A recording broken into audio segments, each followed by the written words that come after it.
Pourquoi Nancy a fini seule? Pas pour être forte, mais parce que la série est écrite comme ça. Pour commencer, Stranger Things récupère les archétypes des années 80 pour mieux les détourner. Nancy commence comme une petite fille sage, parfaite, docile, conforme aux attentes. Puis, Barbara meurt. Et ce deuil-là est particulier. Ce n'est ni de la colère, ni de la dépression, c'est un deuil de compréhension. Nancy veut des réponses, à tout prix. Et à partir de là, elle ne revient jamais en arrière. Et elle entre dans une quête de sens. Malheureusement, beaucoup analysent Nancy à travers ses relations amoureuses. Mais le point important est que les relations qu'a Nancy ne sont pas un moteur. Avec Steve, Nancy cherche au départ la sécurité, la normalité et un cadre rassurant. D'ailleurs, dans une dynamique évitant anxieux, potable au début mais toxique par la suite.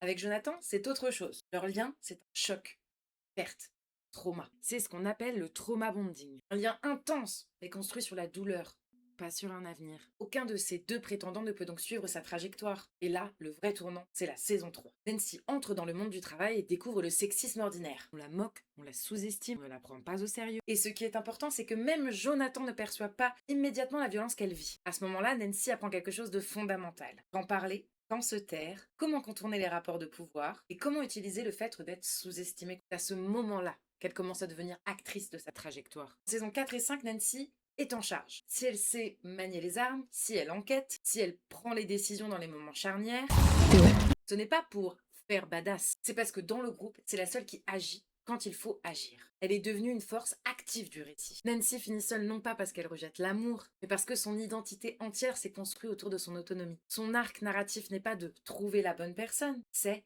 de devenir pleinement soi. Dans une série inspirée des années 80, Nancy n'est pas une princesse modernisée. C'est une réécriture féministe d'un archétype existant. Et finir seule n'est pas une punition, c'est l'aboutissement logique d'un personnage qui a choisi l'indépendance avant le confort. Mais la vraie question que je me pose, est-ce que le cinéma est obligé de représenter la force et l'indépendance féminine uniquement par la solitude et le célibat?